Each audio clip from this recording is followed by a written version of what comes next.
Bam. We're live. Where's the guest? You guys see him? I don't see the guest. There he is. Oh, no, that's not the guest. Hi. Where is the guest? Where is the guest? Where is the guest? Oh, boy. Mark Madsen, 3 times to the Olympics. I wouldn't even want to fly somewhere. I wrote down where they were. It's. I mean, I guess I fly a lot. I should know better, but man, Brazil. Do you know how far Brazil is? Where else did he go? Darn it, I didn't write it down. I think he went to Brazil, Beijing, and London. Am I right? Beijing, and the sports wrestling, Greco-Roman. Are you familiar with all the different kinds of wrestling? Yeah. I Not like intimately familiar, but I know about it. Like, I think that one does. You're not allowed to do leg takedowns. Yeah, I think it's all like upper body. I always think of the Greco-Roman as like the brute strength, the barbarian wrestling, you know? Yeah, it's pretty savage. And in one of his fights in the UFC, he picks a dude up and he's carrying a dude, and the dude's punching him in the face, and then he literally just ragdolls the dude. He just throws the dude and then lands on top of him. It was crazy. This guy's a beast. 11-0, I want to say. Let's see, I could bring up a little factoid about him, huh? Yeah, like his dog, Mark Madsen. There's a lot of Mark Madsen. I think the LA Lakers coach's name is Mark. Yeah, 11-0. The LA Lakers coach name is Mark Madsen. So when you want to like research this guy, it's just a bunch of LA Lakers. You see just a ton of LA Lakers stuff. I don't know if it's their head coach or what. But do you know anything about basketball? I don't know anything about basketball. Right. Do you know anything about basketball? I'm more concerned with your new headline on the clickbait stream. Ah, smart.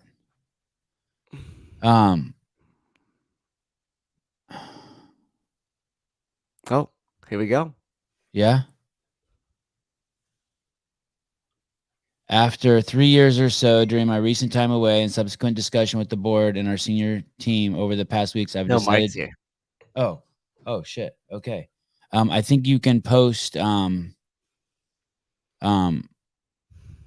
good to go with your post, Matt. Mark. Yes. Is everything working? There I am. You look like you trained for MMA. I do, a little bit. Good to have you on, buddy. Thank you. I was 3 Olympics. Yes. I was just thinking about just all the stuff you have to do that's even not. By the way, I'm Sevon. Nice to meet you. Nice to meet you, Sevon. I'm Mark. I'm the Olympian. Are you in Phoenix or are you in Denmark? Right now, I am in Phoenix. Okay, and that's the new home for you. That will be the new home for my family and I the next 2 years. Yeah, it's what an insane group of dudes you're chilling with these days. Henry Cejudo, John Jones is over there, Figueiredo, Wei Lee. Is Gastelum there too? Gastelum is here as well. He's one of my solid training partners, so it's quite a unique group of people that have gathered here in Fight Ready in Scottsdale. It's quite amazing. Dude, it's crazy. You know to watch out for Gastelum's left, right? You have a talk with him. Tell him we don't want him hitting you with that. Jesus. Is that what that is? Is that from him? Listen, to be honest, Kelvin is an absolute beast. I think we can expect, great things coming from Gastelum in the future. I know this is supposed to be about you, but let's be honest about Gastelum. Izzy's as lucky as fucking any man that he left that ring that day. That could have gone either way when he fought Izzy. I mean, he gave it to Izzy. Kudos to Izzy for taking it, but 99 out of 100 men don't leave that ring when Gastelum does that to them. Absolutely.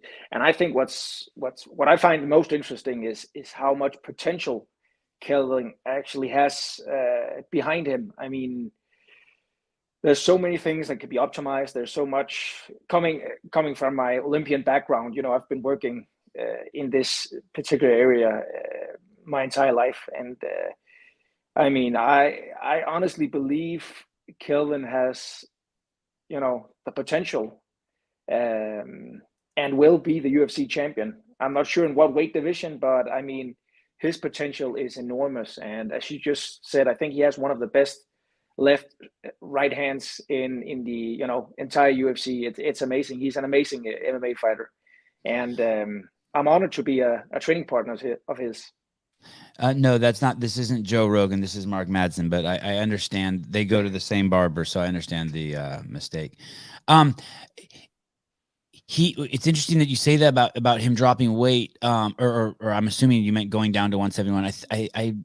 I'm not like I'm the guy who spends 3 hours a week watching the UFC, right? I don't go too much further than that. Unfortunately, I'm doing my hardest to stay away from Bellator, but I'm getting sucked up into that too. And but he's been fun to watch for the last 5 years, Gastelum, and I think he started at 171, right? And then he went up, and definitely you can tell. I mean, nutrition is something where when you say he has room to work, nutrition is definitely a place where he has to work. I mean, you see even in the embedded series, like you see, he's got a mom who loves him who would just feed him until he popped if he didn't have a nutritionist. He got one of those. He got one of those households. Like the whole family's trying to feed him. I mean, all fighters love food, especially when you have to cut weight. There's kind of a buffer after that. But I don't know too much about Gastelum's diet, but I think he is making all the right decisions. I mean, he chose to move out here. He joined the Fight Ready camp. I mean, the teams here are putting a plan together for him, not only diet-wise, but nutrition, physical training. I mean, creating a solid game plan. I think it's quite. I think it's interesting. I think there's some interesting things coming from Kelvin Gastelum in the future, and I mean, he's such a cool dude. I know. I'd like to meet him. He does seem like a cool dude, and he's from Southern California, right? Well, he trained in California, but as I understand, he's born and raised in Tucson, here in Arizona. So, I mean, but he's a great guy. We went on a shooting range the other day, and he's just such a cool guy to hang out with. We don't go drink beers, but that definitely one of the guys that I would love to go enjoy a beer with because he's such a cool dude. I know a lot of you guys who watch the show, you or only know about fighting in the UFC because of the UFC guests on I have every week, or I try to have on. This gentleman you are looking at is something very, very, very, very, very special. He's still very he's having a resurgence in a second sport. He was a Greco-Roman Olympian 3 times. I can't even imagine just dealing with the red tape of going to the Olympics 3 times, let alone the work. He did it in a real sport, Greco-Roman. It wasn't that one where you have the stick and you push the little thing around, or it wasn't bobsledding. This was one where you have to fight tooth and nail to get there. In his 3rd appearance there in 2016, he won the silver medal. And then at the same time, as he was working on his 3rd Olympics, and feel free to correct me here, Mark, he started dabbling in MMA, and it sounds like there became a little push back and forth. The government in Denmark was paying him to do wrestling, and they didn't want him to get hurt doing MMA. So he flirted with MMA for a couple years, and then as soon as he won his silver medal, he jumped at the age of 34. He jumped into the deep end with MMA, and here you are. Yes, here I am. Still undefeated. Yeah, 11-0. 11-0, and you're absolutely right. And I would say I had an offer just to capture the thing with I had 2 MMA fights, one in 2013 and one in 2014, and I was still a full-time, let's say, employed wrestler. I wrestled for the country of Denmark. I was on a contract by the Danish Wrestling Federation. My focus was 100% on the Olympics in Rio 2016.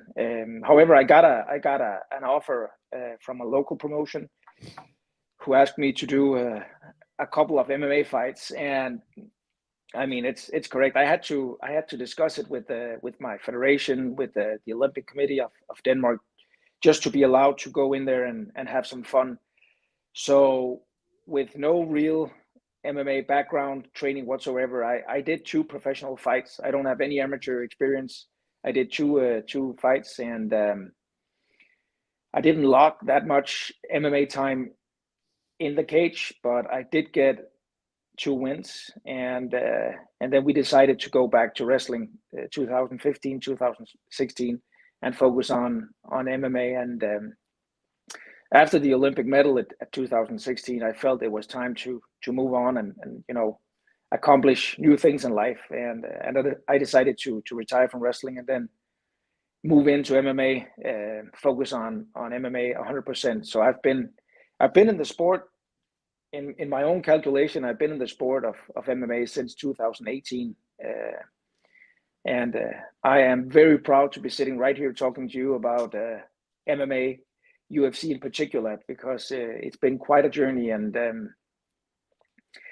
moving into the sport of MMA I was with the Olympic background. I think it's pretty important to have goals, to set up goals, to have something, to work towards. And I told everybody when I retired wrestling that my goal was to sign with the UFC and to do well in the UFC. And as you can imagine, as a 34-year-old guy coming into MMA totally green, I had a lot of people telling me that I was too old, it couldn't be done. I mean, even mentioning the Champions League, the UFC, that was like, that's impossible.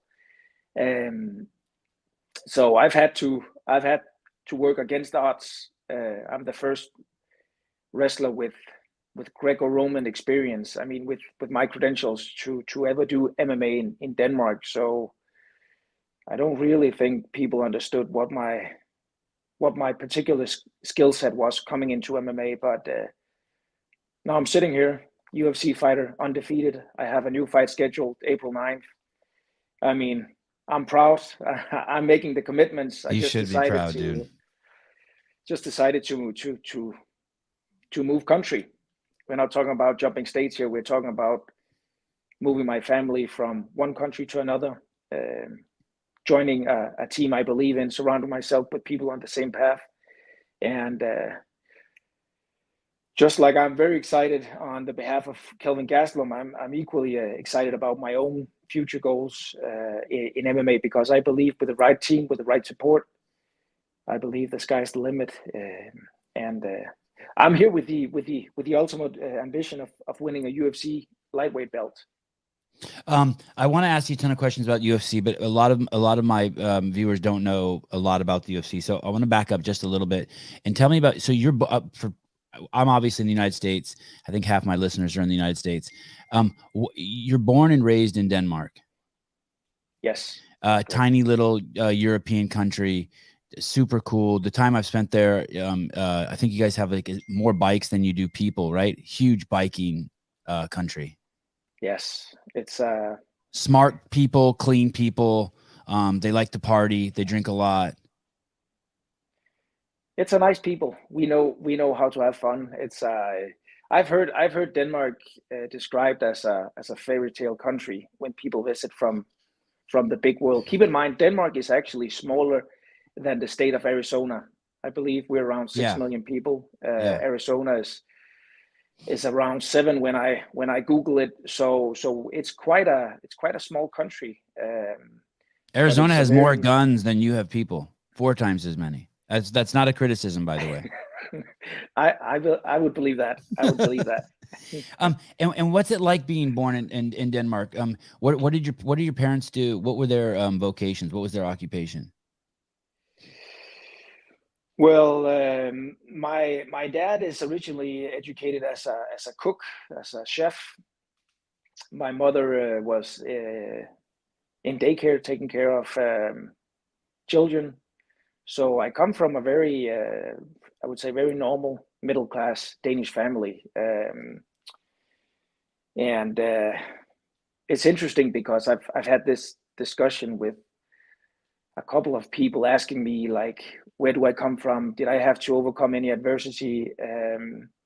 Like if you compare me to Brazilians coming into MMA, they come from a certain background that makes it easy to push forward, because MMA might be the only way out of the situation they're in. But I mean, I see myself very, very lucky, very fortunate, being raised and born and raised in Denmark with the system and wealth we have in place in Denmark. So I had a great childhood. I mean, I stumbled upon wrestling in a very early age, 6 years old. It was my granddad that introduced me to the sport of wrestling, and I mean, I didn't have to wrestle or to struggle.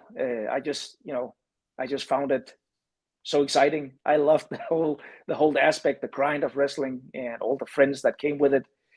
So I've been wrestling my entire life up until I decided to move into MMA. But brothers and sisters? Did you have brothers and sisters you were physical with?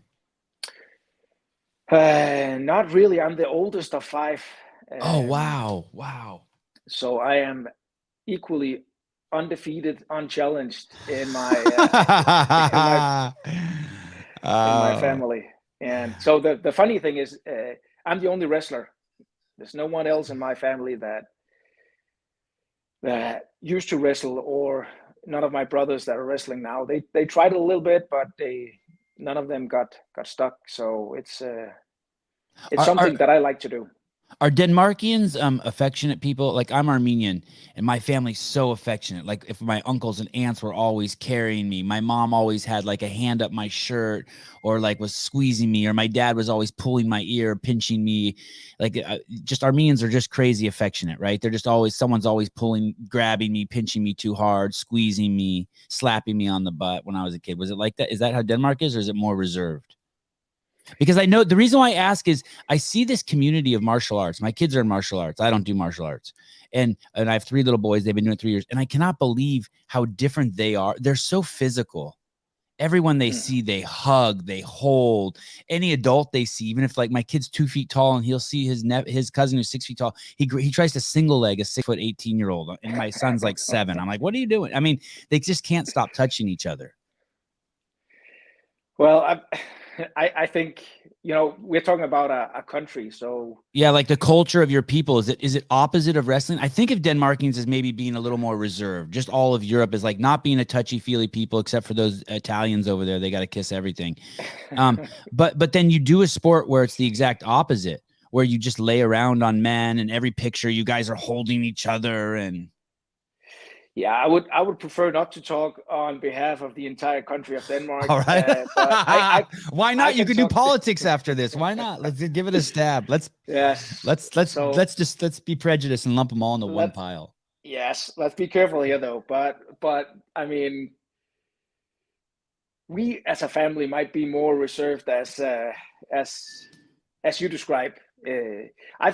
I've traveled the world with wrestling. I've met so many different countries. I actually went to Armenia. I did a World Cup there. Great people. I like you more now. I mean, and talking about wrestling, right? Armenia is one of the best wrestling nations in the world. I mean, I've wrestled Armen Jufalakian, the son of a very famous Olympic champ. So I know a lot of Armenian wrestlers, and great people. But talking about Danish people might be a little bit more reserved than what you described. I can relate to a vacation I did with my family in Egypt, and Egypt is kind of comes up of a more open culture as well in terms of touching. And I remember my son being very shocked about all the people that wanted to touch him with the blonde. My son is very white. He's all blonde, and everybody was like, "Oh my God!" And they wanted to touch him, hug him, and kiss him. That's awesome. And I mean, he came home from that vacation with kind of a trauma, because he didn't want that kind of attention. He just preferred being, being on his own, being with his family, enjoying his time, not being, situated with a lot of people. So, I mean, the culture might be might be a little more different in the northern European countries than what you experience in the south. Is your grandfather still alive? My grandfather unfortunately passed away a couple of years ago. But he did get to see you go to the Olympics. He did get to see me go to the Olympics, and I mean, all 3 times. Yes, and he could not have been more proud. Yeah, of the accomplishment that that back in the days he I mean, I was hanging out. My mother was trying with she was a single. Both of my parents are divorced, so she was a single mother with 2 kids, and she was getting an education, meanwhile taking care of my brother and I back then. And so I hang out with my grandfather at the local arena, and I would run up and down the stairs. I couldn't be controlled. I had a lot of energy back then, and I still have. But he introduced me to wrestling, and I mean, sometimes the smallest decisions, thoughts may end up having the biggest impact on a person's life. And I have to say, the decision my grandfather took that day of introducing me to wrestling kind of, it took me on a path. It took my life in a direction that was meaningful and had purpose. And I'm very grateful for that decision back then. And I know he's looking down from somewhere up there, and I couldn't be more proud of the decision, of the accomplishments I made, but also the person that wrestling and mixed martial art has made me into. You said you're the oldest child. My dad's the oldest out of 9 or 10 children. Wow. Yeah, and he was born in Lebanon, in Beirut, and things a little different than you. His parents weren't divorced, but my grandfather was away in the army all the time. So basically, he would come home, have sex with my grandmother, get her pregnant, and she'd have another kid, and he'd go away again. That was like, and since my dad was the oldest, he was stuck taking care of them, right? And it's I can tell it's left a pretty gnarly impact on my dad. Like, my dad is too nice. He doesn't have any selfishness in him. And it's made he needs to be way more selfish. It's made him. There's a point where, anyway, I'll leave it at that. As I have trouble again. How is it that I'm assuming that with your parents' divorce and you as the oldest child, that there's this burden of you to take care of everyone? And so and then how are you able to do something like move to Phoenix? I guess you took your family with you and spend so much time on yourself. Isn't that the opposite of the way you were programmed? I can, Seven, I can definitely relate to that. I wouldn't call it a burden taking care of my brothers. Okay, sorry. Yeah, I apologize for using that word. I would the honor a blessing because I've had the opportunity to impact my brother's life as well. And I mean, it's never really black or white, right? There's always something in between, and it's been a blessing, but I've also had to, given my credentials and the things that I've accomplished, I've had to be careful not to apply too much pressure on my brothers. I mean, I've been one of the best in the world for a period of maybe more than 10, 15 years, which is something I'm very proud of. But that's something that I wanted to do. That's something I wanted to accomplish. So I mean, there's always something in between, right? Because I don't want my brothers to grow up or to be living with that kind of pressure. But I mean, moving back to the decision of moving to Phoenix, my brothers, my family are doing well. Everybody is on their own path now, grown up, and I have an ambition. I have a goal of winning a UFC lightweight belt. And I mean, I believe in intentions. I mean, we might have an intention to wake up and be positive one day, but if the environment is not geared towards your intentions, I believe environment will beat intentions 9 out of 10 times. What will beat intentions? What was the word you used? Intention versus environment. So, I mean, I could have stayed in Denmark with the intention of winning a UFC lightweight belt, but if the environment is not geared towards winning that, and here we're talking about trainers, we're talking about training partners, we're talking about the facilities that I require, especially with my, you know, my knowledge from my Olympic backgrounds. I know that intentions are great.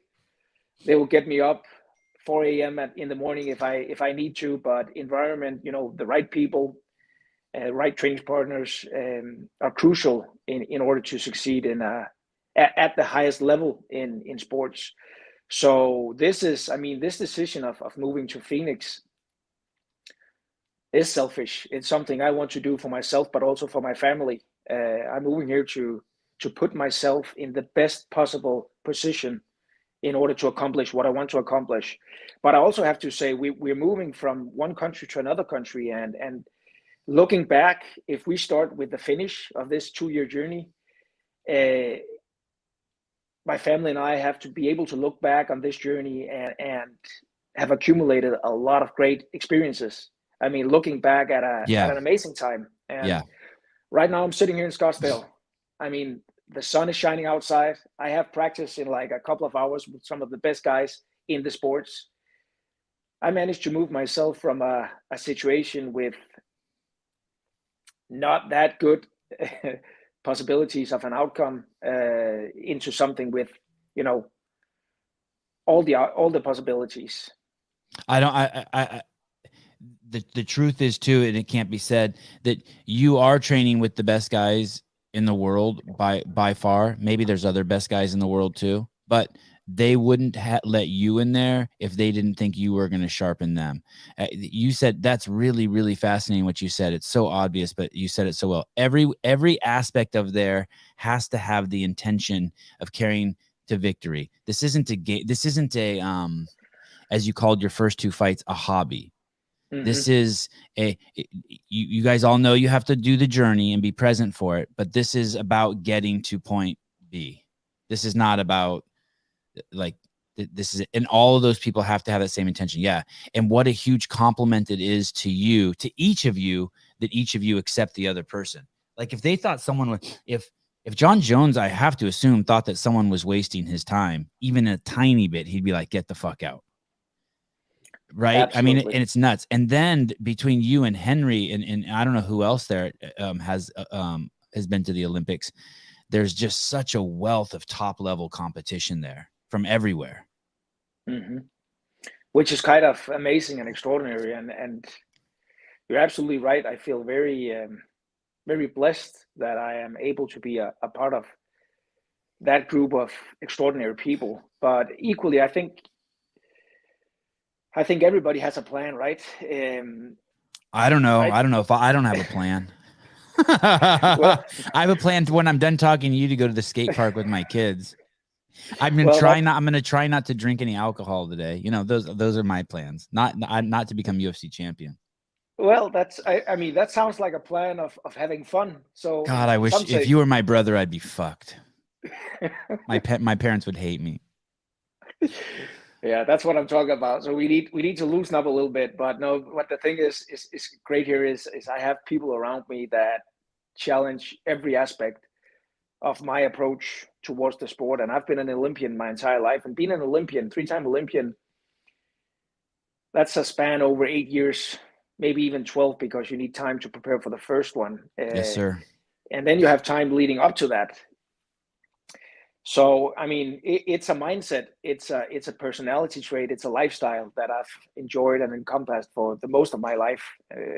It's a lifestyle that I find fascinating. And I mean, you might even call me a sports nerd, because I love going into details. And that's really one of the things that I find very giving coming here, that I have guys challenging the things that I have learned and accumulated over a long time span in the sport of wrestling. So I'm excited. I'm excited. Yeah, you should be. How old were you when your parents got a divorce? I was 6 years old. Do you remember it? Not really. I don't remember that much of the divorce. And it's actually it's quite an interesting question, right? Because you're asking me to look back in time, long way back. That's the same year your grandfather introduced you to wrestling. Yes. But I don't recall any. I mean, I recall a lot of things from my childhood, but I don't recall any specifics in terms of the divorce. My parents divorced when I was 3. When I think my mom and my sister and I moved out, and I remember that. I don't remember it being awkward at all. You know, they kept me, in the dark.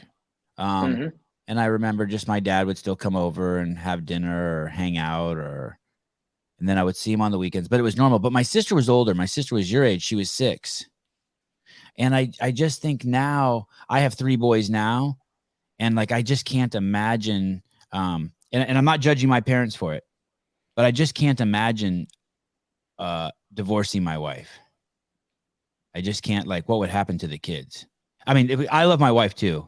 Sorry, Haley, I'm not thinking about kicking you to the curb or nothing. But do you ever, when you got married and had kids, were you like, okay, I'm going to do this differently? Or how do you view the importance of a mother and father for how old are your kids? I have a son that's 10, and then I have a daughter at 5. Okay. And how do you view the importance of staying with your wife, differently? Or do you think about the fact that you didn't have a father and a mother in the same house, and how that's different for your kids? I mean, I'm all about family first. I think no matter what I do as a profession, we all have to introduce ourselves at one time, right? We meet new people, and we have to introduce ourselves. I mean, I'm always introducing myself as a family man. It's family first. That's the most important thing no matter what I do, no matter how high my goals are, what I want to accomplish. I mean, I need that anchor. I need my family to be safe, to be happy, to thrive. And that's always been an anchor in my life. And anchor. Okay, anchor. I was trying to figure out what that word. Okay, as an anchor, yes. By anchor, you mean a motivation? I mean, family first. Everything I do has to be surrounded around my family. It has to do good things for my family. I mean, right now I'm staying alone in Scottsdale. I'm waiting for my family to come over. They're probably coming over in a couple of weeks, staying with me a couple of weeks, and then going back to Denmark until we do the final move. But this period is by far the hardest thing to do at all. Staying away from my family. Yes. Even a couple of weeks. I mean, I have to be honest. I mean, I'm in mixed martial arts. It's considered to be one of the toughest sports in the world. You see a little scratch here. That's only a minor cut in terms of what I go through. And that's from practice. And that's from practice. That's from practice. I mean, what I do is, and what I've done my entire life would be considered as some of the most brutal thing you can go through. You get hurt every day in practice on a level that most people will never get hurt their whole life. Imagine that. Like, people hit you every day in practice, where if they were to hit my mom like that, she'd be like, fuck it, I'm done. Like, I quit. I'm killing myself. You know what I mean? It'd be like, you probably get hit in practice. I wonder what the stat is. You probably get hit in practice every day hard enough to kill half the population. Like, anyone who's like obese and over 50. It certainly happens. I try not to, but I would just say, I mean, I know you guys try not to, but I mean, you have just forearms and cock and balls and ass and just shit flying around everywhere. It's just nuts. What you guys do is nuts. Yes, but even sweat. People are worried about a virus, and you have other dudes sweat dripping in you 18 hours a day. Yeah, COVID is not a big. How could the MMA? Yeah. My kids' jiu-jitsu, it's like a joke. It's like, come on, man. Everyone's just fucking on top of each other in a pile, licking each other. Yeah, so you have to imagine the immune system must be pretty strong, right? I mean, that's one of the good things coming out of this. My kids every single day, sorry, we're going to get back to your family in a second. My kids every single day will be at the skate park or anywhere. I'll see them. I have 2 5-year-olds and a 7-year-old. They'll take their hand and like drag it down like 60 feet of railing where everyone's hands are. And then 2 seconds later, they'll be like, licking their hand. I'm like, and I'm supposed to put a mask on this kid? I don't fucking think so. There's no hope. There's nothing. I'm not putting. This is crazy. Hey, congratulations landing in Phoenix. If you're not afraid, that's the place you want to be. I was in Scottsdale a few months ago, and coming back to California, I was like, man, you guys all need to take a trip to Scottsdale. Scottsdale's cool. Absolutely. And I think it's been great coming here. It's also very, very joyful to see that the Danish government just removed COVID as a critical disease. Oh, cool. So right now, the entire Denmark, if in Denmark, is taking a different approach toward COVID. And COVID is it's a big discussion, right? But I like the way people are looking at COVID in Scottsdale. And maybe based on what I do for a living, I'm not that concerned. I've had COVID 3 times. You tested on 3 different occasions? You tested positive for it?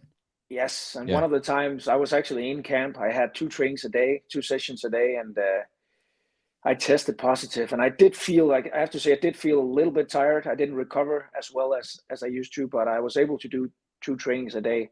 But this was the 3rd time I tested positive. So, my body might have been adjusted. The natural response you get from getting the flu or getting sick must have done something. But did you get the vaccine?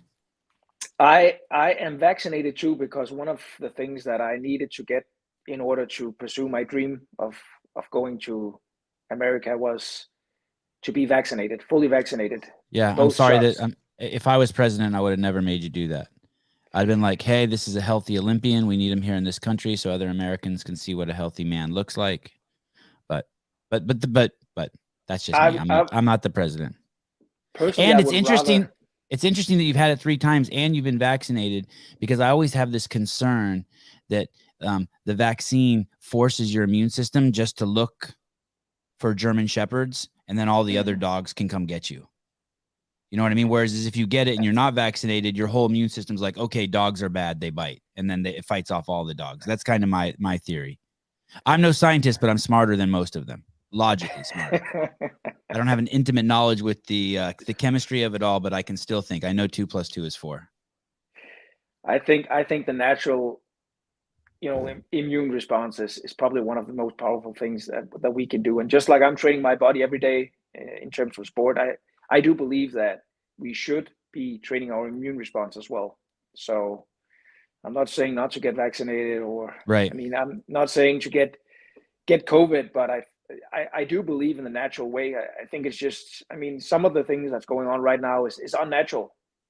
It's unnatural. And we might have smarter people based on education and stuff, but But you get a free McDonald's if you get vaccinated, so that's cool. Oh, you do? I didn't get anything in Denmark, but I did it to come here. So that's commitment. that is serious commitment. So do you remember this first session that when your grandfather introduced you at 6? Do you remember? Can you walk me through what that looks like? Did he take you to a training center? Did he wrestle with you? I do remember that. It had such a big impact on me, and he was the janitor of a big arena in my local city, and way back in the arena behind 2 big brown doors. That was like 2 double doors. The wrestlers were working out, and I remember I still to this day remember the big brown doors. I remember coming into the place where they trained. I remember the smell. I remember all the kids running around. I remember the heat, the intensity. So I remember like the moisture in the air. Like there's too many people in here working too hard. Like it's like dripping from the ceiling shit. Yes, the atmosphere in a wrestling in a wrestling area is quite unique. It's just like you mentioned from the BJJ. Too many people in a close area. Yeah. The air is tight. It's like there's kind of an electricity because people are going at it. There's this competitive atmosphere, and Jesus, I get all pumped with just talking about it. I get excited for training right now. You weren't scared? You weren't like 6 years old and you're like, no, Grandpa, I don't want to touch these. I don't want to wrestle with these boys. No, I wanted to compete with these boys. You did. I mean, even being taller, even being bigger, being wider. Yeah. I wanted to beat these guys from day one. Hey, have you when you come here, like I mean, like you said, you've been to Armenia. I saw that you've been to Iran. You've trained over there. You've trained in Japan. You've trained all over the world. When you what do you think about these guys? This Nicky Rodriguez. Do you know him, the B team over in Austin? Like when you see those videos, or if you've seen those videos, does any part of you like, hey, I want to go down there for the weekend and see what the fuck's going on over there? I haven't seen any of those videos. You haven't seen this guy? Do you follow any of the BJJ scene, like Gordon Ryan and Nicky Rodriguez and like the ADCC stuff? I follow a little bit online. I'd like to stay focused in the present. Understood. Focus on my own training here. I mean, putting the trust in my coaches and trusting that they know how to develop a fighter like me. Yeah. So no, I would rather stay here. And if I'm going outside the gym, that would be in coordination with my coaching team, saying like, okay, we need to develop your BJJ skills. This is where you want to go. We want to find the best place where you can develop, and so on. So I mean, makes total sense. Looking online, looking on social media, you might see a lot of good stuff going on, right? It might look a lot better online than what you experience when you get there. Right. And I mean, the place that I'm at right now, I've been looking for a place like this since I started MMA full time. And I actually did a little bit of traveling. I was gym traveling a little bit in the States to find the right place. And this just seemed like the right fit. And I do believe social media sometimes give you the idea that the grass might be greener on the other side. Yes. 99% of the time, I think you're being very reserved in your explanation. So I mean, and I've had that experience as well. Looking on social media at a gym and thinking that was back in Denmark, thinking like, wow, oh my God, they're so good, they're so successful. I want to join this team. I came up for a practice and I stayed there for like 5 minutes, and I knew right away this is not the place that's going to develop me as a fighter. There's not a place that I want to be a part of. The atmosphere is just wrong. Yeah, it's not something that I can identify with, that I can relate to. So I mean, sport is as personal as it gets, right? Because you need to find the things that can develop you or that you like. I mean, this is not only about being an Olympian or having a goal and stuff. You also have to be in a place where you actually enjoy the things that you're doing, that you're excited to go to work, that you love going to work, that you love hanging out with the peoples that are surrounding you. So I mean, surround yourself with people on the same path. It's not just, about surrounding yourself with people on world-class level. It's about surrounding yourself with people that you actually like, then that can do good things for you, but that you also feel that you can give back to and do good things for. How do you learn? What can you just like if you're at the gym and you see Gastelum shadow boxing, do you learn from that, or do you need someone to verbalize it, or what? How does Mark Madsen learn when you're in there? I believe I'm very visual, so watching a fighter like Kelvin Gastelum move around, that is something that helps me enormous. And just being able to watch fighters fight, study their movement, analyze their movement, their pattern, is such a great tool for me. But also talking to people, listening, like, why is it we move around to that side? Why do we step on that side? Like nerding a little bit with all the details, having the insight in the championship mindset, the fight IQ is also something that I'm benefiting from a lot. So, I mean, I'm very visual, but also from talking with some of the people that that have an idea of. I mean, I have a black belt in wrestling. That's what I do. I might be the most credentialed Greco-Roman wrestler to ever join the UFC. So what I do, I'm the best at what I do in the world, in the entire UFC. Finding people with the same knowledge in the different areas of MMA, which is, I mean, mixed martial arts. You have wrestling, you have boxing, you have judo, you have the mix of all known martial arts, right? And finding people that have the same knowledge of their field as I have in wrestling is something that I'm searching for, and something that I've found down here. So you see them dancing around, you see them doing their dance, their fight dance, and then but you also like to hear it. Do you like to hear it talked about for like intellectual justification? So you're like, I see that, I like it, I can mimic it, but then you like someone to talk to you about it and be like, hey, the reason why this is good is because X, Y, and Z. If they have high kicks, this is what you want to do. If you have low, kind of like chess. Absolutely, and I see MMA as a kind of chess. It's a violent kind of chess, Yeah. but it is. I mean, you react and the guy react. So, or you react and the guy reacts. So it's kind of a chess game where you might have different consequences than you would have in a chess game. But yes, I believe in the whole. You need to have an idea of why you're doing the stuff you're doing in there. Me as a fighter, I don't want to be on my back. That's related to wrestling. I'm not comfortable on my back. I know a lot of BJJ guys are very comfortable on the back. I don't like being on my back. So that's one of the things that. Is that where the sport's headed to? I feel like that's kind of going away. Like more and more guys are realizing like that maybe that's not the good place to be anymore.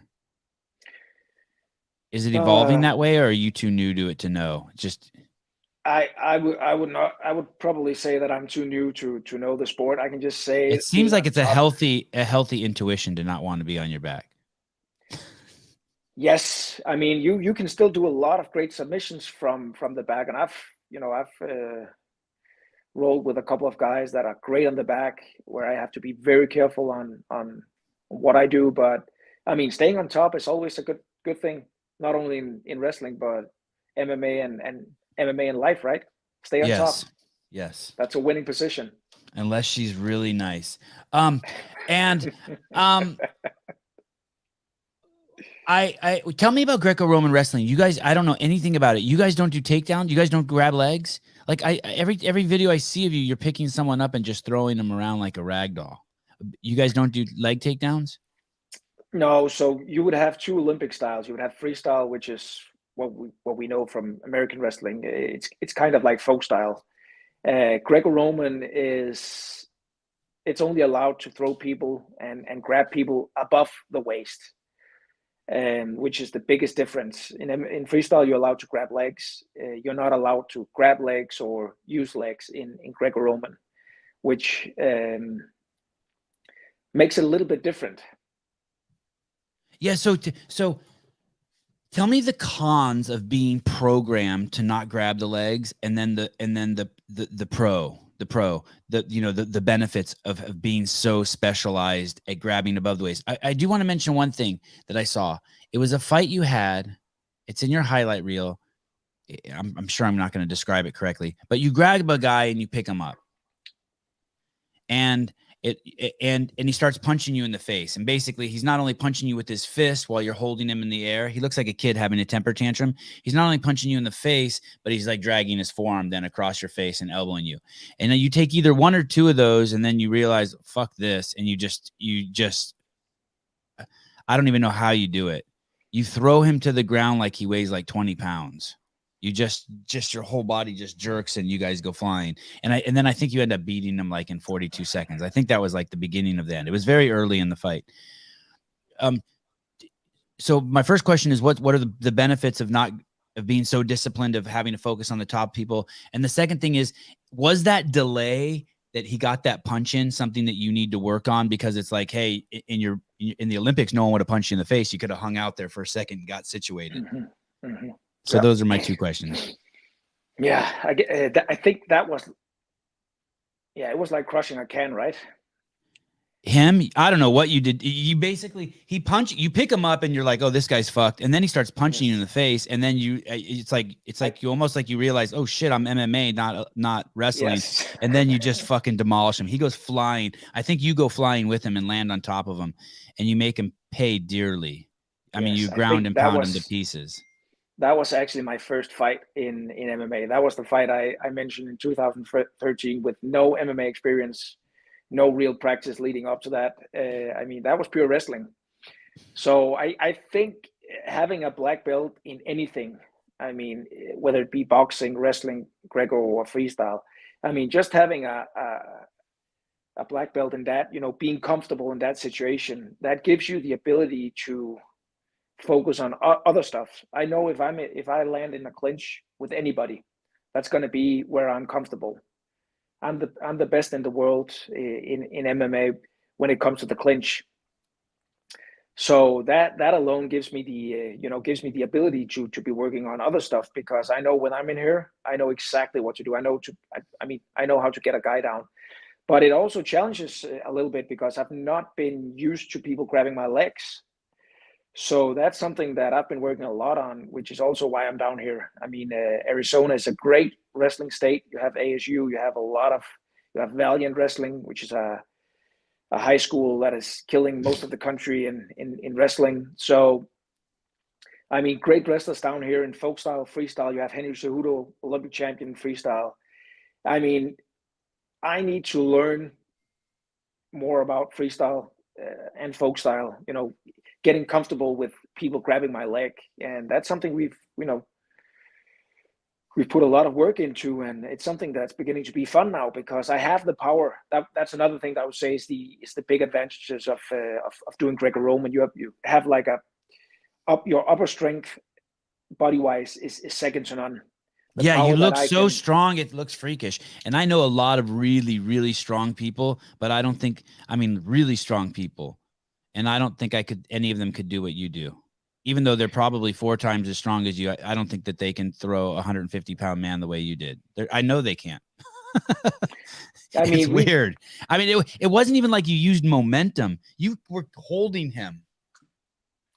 I mean, a lot is technique, but it requires a lot of power, and that's power that has been accumulated through a whole life of Greco-Roman. So, I mean, you threw him like a fastball, like a pitcher throws a fastball, but it was another dude. It wasn't a ball.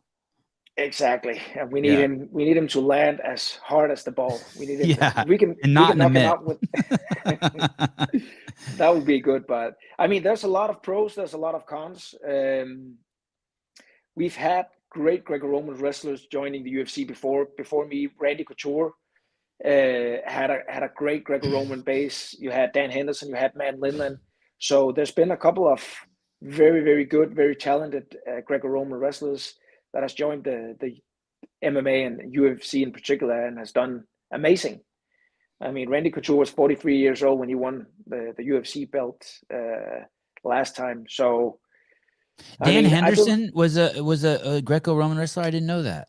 Yes, and he was a 2-time Olympian as well in Greco-Roman wrestling. So I mean, he has some of the same base as I have. He also knows folk style and freestyle based on his college experience, high school experience in the States. But I mean, it's a great base. Wrestling is a very good base to have in MMA. And the guys down here, they know exactly how to apply that. I mean, a guy like Henry knows exactly how to apply wrestling in MMA. He also knows how to do a good game plan. Him and the rest of the team, Santino and Eddie, who are coaching down here. So, are you good at staying with the game plan? It seems like it would be the hardest sport in the world to stay on your game plan. Like there's just too much shit going on and too much emotion. I might be a little bit too good to stay with the game plan because you also need that ability to be loose in there. And if you make a game plan, I mean, a game plan is good until you get punched in the face, which will happen in MMA. So you also need the ability to move from play A to B to C being able to adjust in there, no matter what comes at you. So, I mean, I'm learning, I'm adapting, and I believe I will develop in a rapid pace with the right people around me. And I mean, so let's go, let's get that belt. That's why we're here.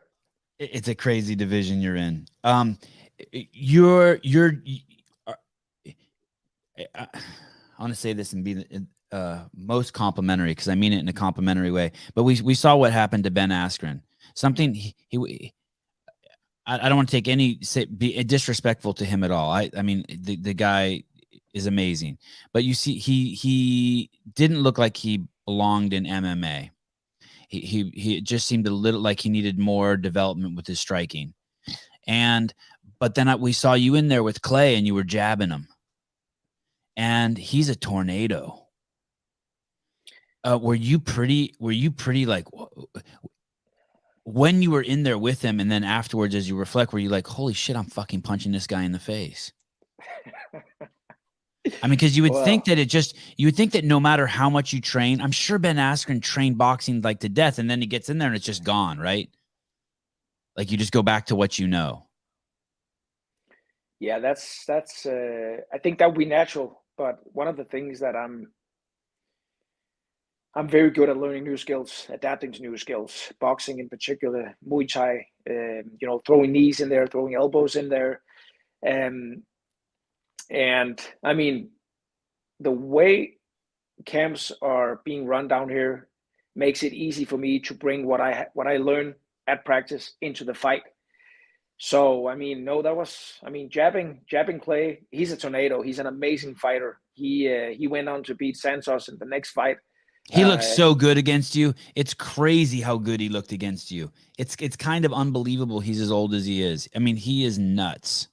And his cardio is amazing. Yeah. And, I mean, it's that was, I mean, he's the Tasmanian devil of MMA. Do you know that cartoon, that thing that spins around and just fucking destroys shit? Yeah, he's that guy. Yeah. And then you throw some rock and roll in there and you have Clay. Yeah. Amazing fighter. A legend of the sport. Are some of those jabs when you first start throwing them, like you have to like actually force yourself to do it? You know what I mean? Like almost like, I don't know if you ever skateboarded or did any board sports, but like when you switch feet, like when you switch from like regular to goofy and you're practicing, is like, man, I really don't want to punch, but I have to. I train this. Is it like that or no?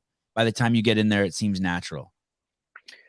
I mean, at the beginning, being a wrestler my entire life, punching was so weird. I mean, it was challenging. Just having, Did you ever feel like you were cheating? Like, I can't do this. A little bit. And having the intention of punching a guy, hurting a guy. I mean, not just jabbing a guy, but actually punching him to knock him out. Yeah. That felt very weird. And you have one punch knockout power, which is bizarre, right? Yes. So, you're knocking dudes who get hit by you. They don't like it. They go to sleep. When I land, they go out. So it's all about, working myself into that position where I can land that punch. But I mean, it's natural now. It's another day at the office. I mean, some people might go in there and be texting on a computer. I mean, when I go in at the office, I'm there to punch a guy. I'm there to choke a guy out. And that's just another day at the office right now. And I mean, that's the whole mindset. You do something no matter how uncomfortable it makes you, no matter how uncomfortable it may feel. If you do it enough, if you have enough repetition, that will just be the new normal. And that was kind of the process that I've had to push myself through in the short time span I've been in MMA. I mean, making something very different, very challenging, make it normal. And I believe and feel that's where we're at right now. It's not uncomfortable anymore to be in there. It's just a day at the office. Your life is intense, more intense than people can even imagine. 59 minutes into this interview, your wife was diagnosed with MS. You have 2 kids. You've been to the Olympics three times. Your house you had to leave your house because of a black mold problem. When you tell that story, I don't think other people relate to it as well as me. I purchased a house with every single penny that I had in my life. I was told that it had new plumbing. I moved into my house and all the toilets backed up, and it cost $100,000 to fix it because there's nowhere to crawl under my house. It was in a cement slab, and it was a 50-year-old pipe that was like 100 feet long, and I had to move out of my house. Exact same thing as you. They had to tear my whole house apart down to the foundation and replace the plumbing. And it ruined me. I mean, I was like so angry for like a year. I fucking hated those people behind that shit who lied to me. And you have kids and you have this wife, and there was another piece that was crazy. What was the third thing? And you had your jaw broken, and then you got an infection in your jaw. And for people who don't know how gnarly that is, my wife got an infection in her knee, and they couldn't grow it in the culture. And they told her, hey, we're going to cut out a chunk of your knee, but if this doesn't work, we have to start considering amputating your fucking leg. So he got an infection in his jaw, and you had your jaw broken in a fight. You won the fight. Congratulations. That's pretty badass. Then you had surgery, and then the surgery didn't work, so you had to have a second surgery. Yeah, it's crazy. Was there an infection in there? Yes. Yeah, that's nuts. Did they ever say that, like, hey, we might have to fucking remove your jaw? No, were antibiotics working? Yeah, they didn't say that, but they put in a titanium. They gave me a titanium jaw, and I mean that's not your real jaw we're looking at.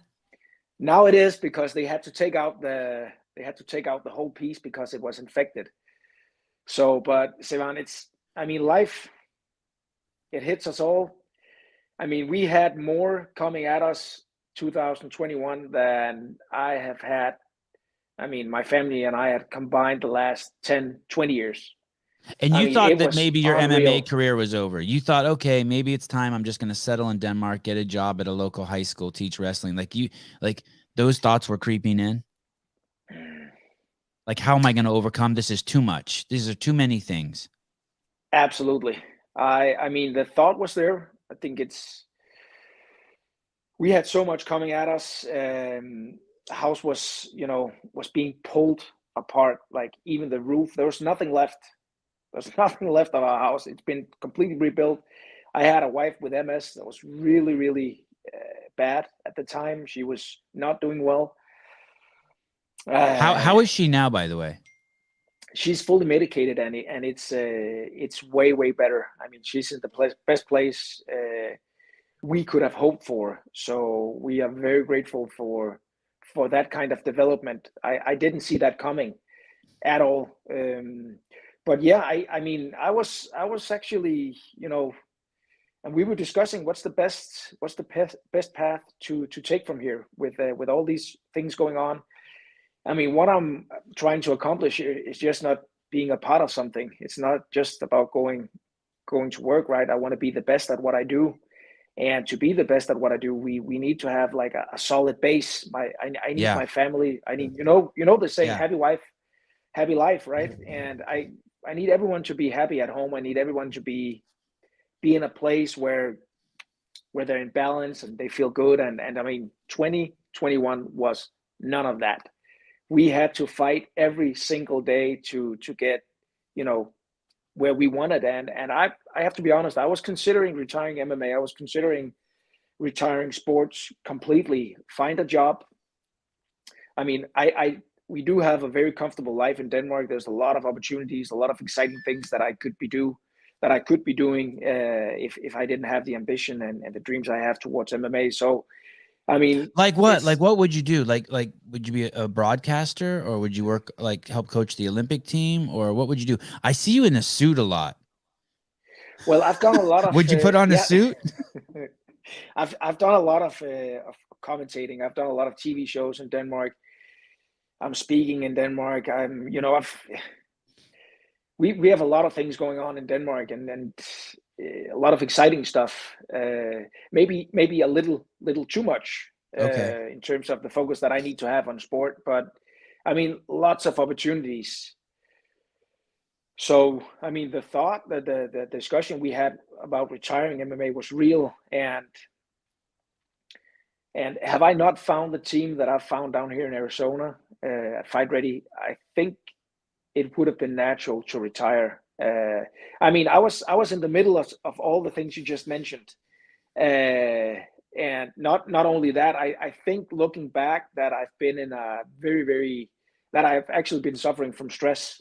Like looking back, the mind fog, not being able to put words together in the correct way. I mean, I From the believe I black was. mold? From the black mold?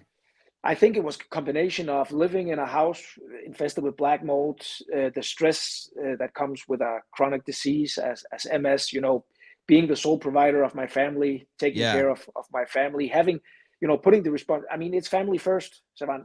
Nothing I do is without the, everything is with the purpose of taking care of my family. Yeah. And I mean, everything was just, going from a very solid place. I like to be grounded. I like to know what's going on. I like to be in control. Everything was just up in the air, Yeah. and I really had to struggle to get through that period. And I think looking back, I think the training, giving that I'm in a great shape, that I'm eating well, that I'm trying to get the sleep that I'm supposed to. I think that helped me a lot. But And I've you been can't in. stop and feel sorry for yourself for a second, right? I mean, at this There's no point, time in the day to be like, poor me. It's like, oh, fuck, I got 2 kids. I got this dream. I got this wife. Like, when I'm 50, I I'll mean, have a good cry. I'll have a good cry when I'm 50. I mean, there's no time whatsoever to sit down. I mean, if there's been a time in my life where it would have made sense to sit down and cry, that would probably have been it. But that's not the way I like to run things. That's not the way. That's not something that I like to relate to. I know life is going to bring tough times. I know I'm going to have adversity, be disease, be whatever. But I mean, I believe if I just and it might even, if I just put my focus where it needs to be, the perception, that might even be just breathing. I mean, making sure that I breathe a couple of times a day just to get the energy that I need. Putting one foot. I mean, it could even be just putting one foot in front of the other, and that was really where I was at, and that was the feeling, that the mind fog and everything. And then I got the call from my manager Ali, who said, hey, brother, I got to fight for you.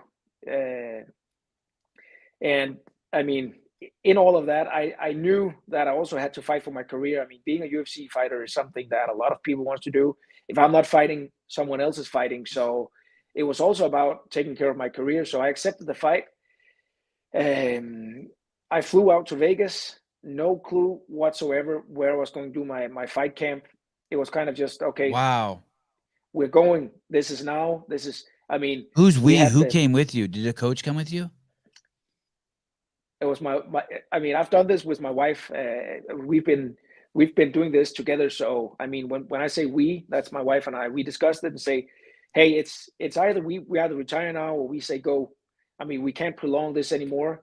She So was in your a better. manager Ali gets you a fight, and you come out to Vegas with no, you don't know where you're going to train or who's going to train you besides I yourself. I booked an apartment for a week. Oh my God, this is I booked an crazy. apartment for a week. I came in. I mean, I was all jet lagged. I was, to be honest, I was suffering a little bit from stress. Something I didn't respond to, but I mean, I feel it Yeah. looking back with the Yeah. mind fog, with everything that was going on. I mean, that's the worst case of stress I've ever felt. I mean, that would have been enough to put people on a whatever it called, sick relief or whatever. I Right. mean, Right. we had to work through it. I came out. I booked a week, and that was the time I gave myself to find the place that I wanted to. I was looking at a place, King's MMA. I was looking at a place in Denver. I was looking at different opportunities. I knew I wanted. I knew I was looking for a place that could develop me. And then out of the blue, I mean, I land Sunday night out of the blue. The captain, Eric, one of the coaches down here, he calls me 3:30 in the night. I landed Sunday night. He calls me. That was Saturday night. He calls me 3:30. He asks, "Hey, Mark, what are you doing?" 3:30 That's in the in the morning. Yes, that's in the morning. What was he doing awake? He just completed a Bellator fight with one of his fighters, and he's saying like, "Hey, Mark, what are you doing?" Say, "Hey, man, I'm trying to get some sleep here, but I had jet lag, so I was up." He says, "Hey, can I come over for a cup of coffee?" So sure. So 4 a.m. he comes over and he goes like, we Who is talk. this? Who is this again? This is the captain, Eric. He's the Okay. head coach of several, one of the best MMA coaches in the world. Okay. So he comes over 4 a.m. and he says like, "Okay, I know what you're trying to accomplish. I've been there before with Henry Cejudo, with Patricio and Patrick Pitbull. Those are Bellator champs.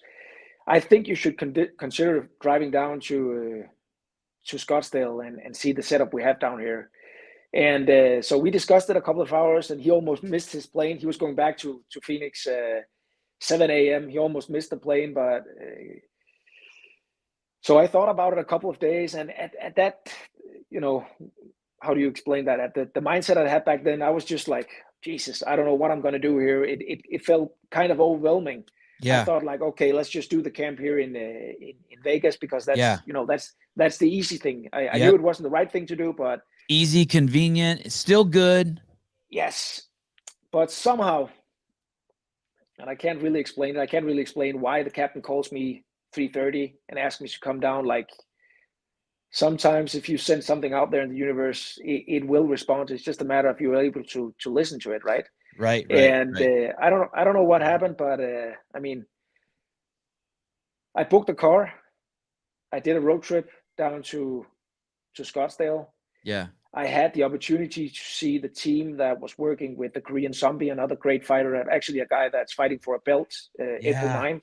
Yeah. Same card crazy. as I'm. Crazy. The team was working with the Korean Zombie, and I got to see the way they worked. And I mean, another man with probably he appears to have insane work ethic. That dude's amazing. Absolutely. And integrity. Absolutely. Didn't he put his MMA career on hold to go serve in his country's military, and then came back to MMA? I think he has some crazy story like that. I think he's a man of such high integrity. That sounds right. So that was it. And I didn't go back to the apartment in Vegas.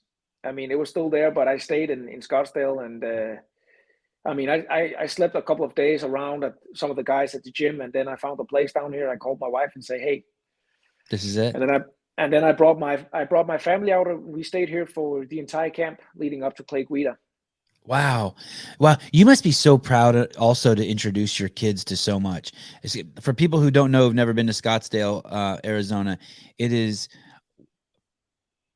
a lot of money there. And because there's a lot of money there, there's a ton of resources there. I'm actually going to go there in a couple days and stay there for 10 days. And they have everything. They have like giant rooms you can fly around like there's no gravity. They have skate parks. They have butterfly parks. I mean, they got the best fighters in the world. I mean, it's in the middle of the desert, and they have it's probably one of the greatest cities in the world that a lot of people don't know about, and it's one of the fastest growing cities in the world. Yes, absolutely, and it's an amazing place. Which is, I mean. And it's a desert. Have you ever been to? They don't have a desert in Denmark, do they? No. So you're like seeing cactuses, and those cactuses will fall on people and kill them, right? Those Saharos. Have people told you stories about that? No. So they're illegal to cut down or steal or anything, but there was a period of time where people were trying to steal them and dig them up, and they would find dudes dead because they'd be digging around that thing, and that thing's full of water, so it weighs thousands of pounds. Even though it's only 6 feet tall, it's basically just tons of water. Jesus. And people would dig them out, and then they would find the dude dead at night in the morning, and it would be fall down and have him pinned, with all the needles. Wow. In it. Yeah. Those are amazing plants. Right. And you just see them in the weirdest places. You're like, they just left this one here. So that's a good thing to note. So stay away from scorpions, rattlesnakes, and cactus. Yeah. The Sahara is no joke. No. I've had you on a long time. I want to ask you one final question. What does it take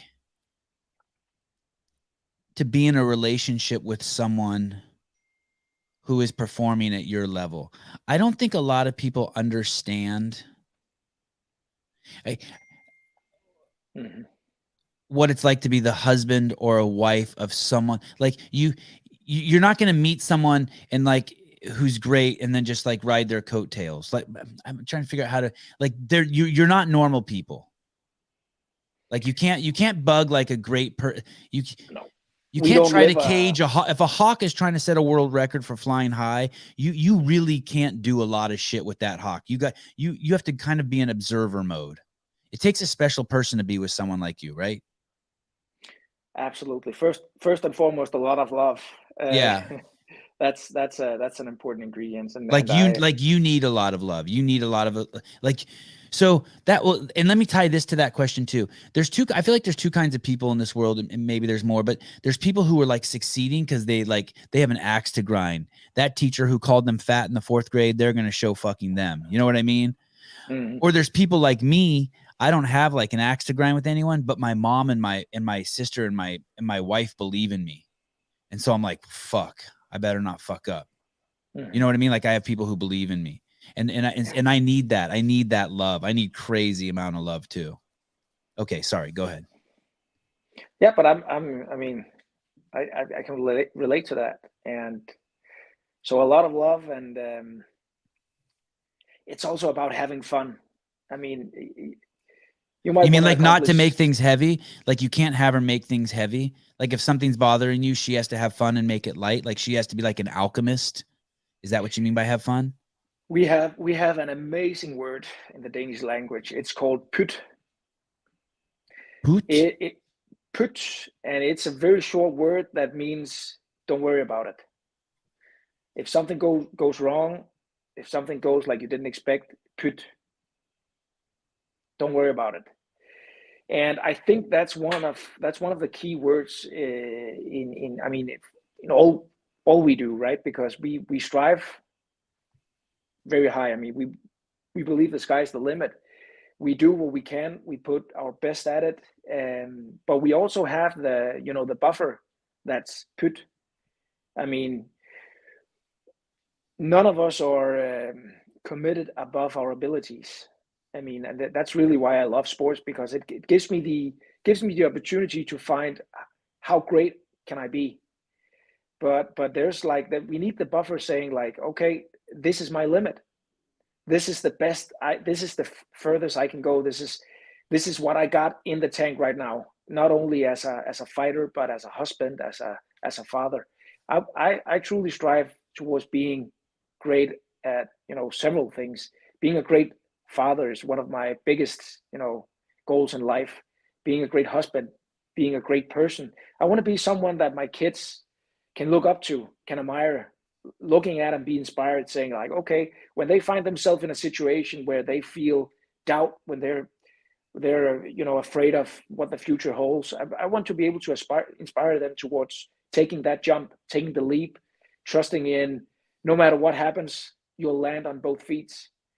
So I mean, when you describe that grinding an axe, well, I'd love to grind an axe. I don't feel any pressure towards grinding an axe. I don't have anything to prove left. I'm already the most accomplished wrestler in the history of Danish wrestling. I mean, I've accomplished, based on the things that, the facilities I've had available, I've accomplished things that I'm very proud of. So, I mean, what I'm doing right now is based out of love. It's based out of an interest, of something, a curiosity, saying like, okay, I mean, imagine how cool it is to move from one country to another country, do something we love. Moving from, right now, I love the country of Denmark. I've served in the military. I would die for the country. That being said, moving from freezing cold right now to the sun of Arizona, being able to bring my family out here. Incredible having weather. a great, incredible experience the next 2 years. I mean, I'm so excited, not only on behalf of the whole journey towards MMA, but also for my family. It's an amazing experience. Imagine the things that my kids will tell their kids when they grow up, right? You remember that time in Arizona we went to, and so on. So, I mean, Sevan, life is great. Life is great. It's not all, I mean, everything is not all about grinding that axe. It is about having fun, no matter what we do. And I don't care if that is going in and getting punched in the face. I mean, we're all different. I think that's one of the things that is really important in this. I mean, we all have different opinions, Yeah. And that's okay. We're all different. And I mean, have fun. Yeah. Have fun no matter what. Okay, I lied to you. Last question. Your fight is on April 9th. Mm-hmm. And it's against a guy named Vince, right? Can I just yes, go. It's yours. correct that? Yeah. My fight is actually in 40 minutes. I'm fighting every single day. Right. The fight that's coming up April 9th, it might be the thing on the cherry cake. But I mean, I'm going at it at 100% every single day. I'm having fun every single day.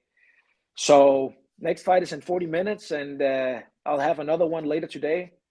It's about doing my best, not when I'm fighting, but every single day.